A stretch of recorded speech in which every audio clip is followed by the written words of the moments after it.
G'day guys, how's it going? And welcome back to another episode of Hardcore Minecraft. Today we are out in our little city and we're looking at this little waterfall and mountainscape behind us. Now today we've got big plans because we're going to be landscaping this entire area, making this waterfall look a little bit neater and tidying up the mountain itself. And we're also going to be moving across to this area over here. And we're just going to be landscaping the terrain around the river. So trying to match it up with what was over there. I don't think I'm going to hit down there today because that is a massive project. But we will come back and do that eventually. So that's the first plan on the list. But for that, we are going to... I want to incorporate some podzol into this. Sort of like what we've done over here. Which means we're going to have to go back to the jungle again for only the second time in this series. Which also means we're going to have to travel about 5,000 blocks that way, I think. Or maybe it's that way. I can't remember where it was. I've got the location from our episode where we went and got some jungle wood. So we've got the coordinates and we can move there very soon. One thing I did want to say quickly before we head off is that I came across here and started working on the sewers and I realized that I wasn't happy with the design. So what we've done is we've covered up the majority of it. And I'm just going to make a little opening here that comes down a little bit further. And as you can see, it goes all the way down and it actually connects up with our villager breeder, which is kind of cool. So I don't exactly know what we're going to do with this. This is going to be another big project. So what we might do is make this a segment of itself, because I want to make a full sewer system throughout the whole thing with little rooms and almost like a little city underneath the city, like an underground city. I think that would be really cool. But we are going to head over to the jungle now and see what we can find. Alright, so we've made it to the jungle, but man, I forgot how far away this thing was. It took forever. It took a stack of my Flight Duration 1 rockets, which is pretty good realistically. There's a massive distance to travel. So if we come up here, it took some time for us to find this area as well, but let's try not to get killed by the bamboo. We also have to watch out for those pandas just in case. We don't want bamboo really, but we've got to clear it so that we can get some podzol. So what I'm hoping is that we can mix this with pathway blocks so that it looks like mud at the bottom of our waterfall. And that's the wrong shovel, this one. Our silken shovel. So we'll take as much podzol as we possibly can get, because we are going to probably use this in other builds as well. And it's a little bit annoying to get back to the jungle. I was supposed to bring some obsidian with me, and I left my ender chest back at the base like an absolute noob, but that's alright.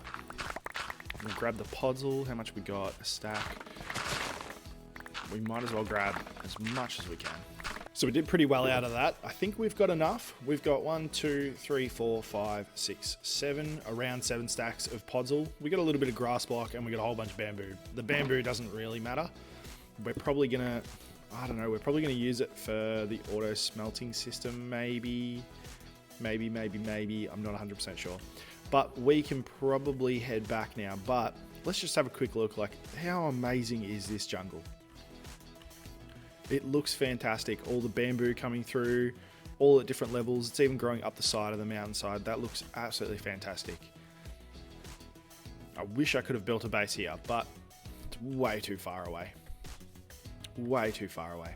So let's start making our way back home, which is what way? This way. All right, so let's start making our way back home. Next time we come out here, we'll definitely be putting a nether gate here so that we can fast travel here.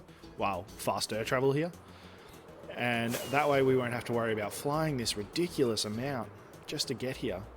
Okay, so we've made it back home with, how many rockets do we have left? 12 rockets to spare. So that was pretty lucky. We've got all the requirements we need now to do our landscaping. So this is going to be a massive task. So now let's jump into this in the form of a third-person time-lapse and see how much we can get done. Let's go.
And there it is, our finished landscaped waterfall. I'm thinking it's looking pretty good. It's the first time I've really endeavored to do anything that's landscape-ish. I tried doing the river as well, but that wasn't a big job. This felt like it was a larger job. It took me an hour just to do that part, which I know isn't massive when it comes to time-lapse landscapes, but for me, that's pretty good. I'm pretty happy with it. There's still a lot to do.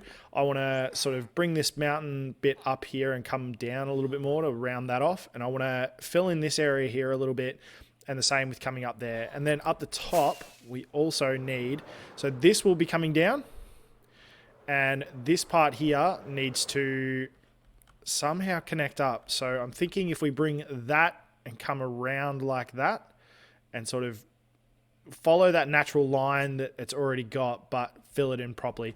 And then this top bit here can be where all of our water comes from. Now this is really annoying up here like this because, well, it just is. And I don't know how to fix that apart from putting torches near the water, but obviously we can't do that with everything. So we'll just have to deal with that. We'll just have to forget that that's ice and, yeah, be happy with what we've got. So the other part that we did was this little bit of the river over here. And I'm thinking this looks pretty good. And we got our bridge over so our farmer can finally come across and trade with our town, which we don't have our farmer in there yet, but he'll get there. But yeah, I'm happy. I'm happy with it all. It's starting to look finished. We've got a couple more bits. This bit here needs to be filled with something, and obviously that part there, but it's all coming to the finale. So we've got one more episode to do, and that last episode is going to be a whole bunch of tidying up and just finishing this project off completely. Oh, not completely, but as much as we want to. But for now, we're going to jump across to our farm area, and we are going to connect this iron golem farm and the pumpkin and melon farm and the sugarcane farm to our mass storage underneath. Now, I have no idea, absolutely no idea how I'm going to do this. There was a bit behind that could have really helped it, but that's not going to happen. So the sugarcane's going to be the main problem. Maybe we have to put instead of having this here, we'll have this same situation, but a dispenser underneath that chucks it into the same feeding hole as what the iron golems are going to have. So we're going to have to figure that out. I don't think it's going to be there though. I think it's going to have to be, whoa, scared me. I think this is going to have to be over there somewhere. I think. We'll have to figure that out. All right, well, let's go down and have a bit of a look-see and see what we can do. All right, so we've had a little bit of a look, and I think what I may do is maybe turn off the slime farm. Because we've got a lot of slime. Let's go and have a look. We've got almost a full chest of slime. And our iron golem is dead at the moment. So I can't see us needing any more anytime soon. And this whole area is just riddled with slime anyway. I guarantee if I come out here right now, let's pop our sword on just in case. If we go out this side, there's going to be some of them jumping around. Somewhere around here. And I have been made a fool. Maybe around the other side. Let's go and check. Please be slime. Oh, thank goodness. So there's one right there. And he's not even within our slime farm itself. He's just chilling out around our mine. So they do spawn quite frequently outside. So I think we could probably even start another slime farm somewhere else. The design for that one's pretty terrible anyway. I was planning on redoing it. So maybe we'll do that. I think that's probably the best bet. So I think we've got it all installed. With the sugarcane, what happens is we've got a water stream that runs underneath and the glass is now 2 away from it. The pistons push it out and it all gets pushed into this tube here. The iron golems come in, as you can see right now, and they will... Let's see if we can see one happening. Come on, buddy. There we go. So he drops his iron down. It goes all the way down through this tube that we've made in the middle. Comes up into this one. Falls into this part. And goes through another transportation system, which brings it into that tube up there, which then floats it into the main system, and it works fine. So if we go and have a look at our iron chest, we shall see that the iron's starting to fill up. So we can see that it's actually working, which is good. The sugarcane, on the other hand, I have no idea about. And our poppies get put into here, which is awesome. But the sugarcane, let's go and let's have a look. We've got this set up now, but I don't think there's enough in the filter to actually start pushing it through. So, oops. Just making sure. I almost got... So we got 24 in the filter at the moment, which is a little bit disappointing. Let's see if this is sugarcane or iron. If nothing comes around anytime soon, then it's obviously iron, but that was iron. A little bit unfortunate, but hopefully the sugarcane is working. If it isn't, we'll just have to keep farming it up there. It's not a big importance at the moment. We could realistically even put a sugarcane farm down here. Okay, so that should be all this area fixed up. We've got all the stone bricks up the top and all the stairs. I think I'm happy with this. We've got sugarcane coming in yet? No, we don't. But it is piling up in that hopper back there. Once it gets up to 41, we'll start seeing some come through into this chest here, which is pretty damn... Oh no. Awesome. So, one thing I did quickly do was chuck this Enderman in here. We've also given him a name, but I'm a little bit scared of opening it up because I have a feeling he'll be able to teleport out. I don't know whether this is going to work, keeping him in here like this, but we can only hope. We might have a buddy for him over in that corner there. If we can get that guy trapped in over there, that'd be really cool to have two Endermen watching over the place, but I don't want to aggro them, so we'll stay away from them. Anyway, guys, that's all we have time for today. I wanted to get the melon and pumpkin farm hooked up to this system, but I just don't think it's going to happen. The landscaping that we did came out really well. I'm really happy with it, and I've flown over it a couple of times, and I think it's pretty good. I think it is pretty good. Let me know what you guys think in the comments down below. Next episode is it's going to be a bit of a long one, I think, or at least the process of making it's going to be a long one, because we need to finish off pretty much everything in the Serenty area, and maybe pack some stuff to move on to our next project. So hopefully that works out all right. So anyway, guys, thank you so much for watching, and I hope you've enjoyed this episode, and I will catch you in the next one, episode 30. I can't believe we're there. We are there. We're making it. All right, guys. Well, that's it for me. Bye for now.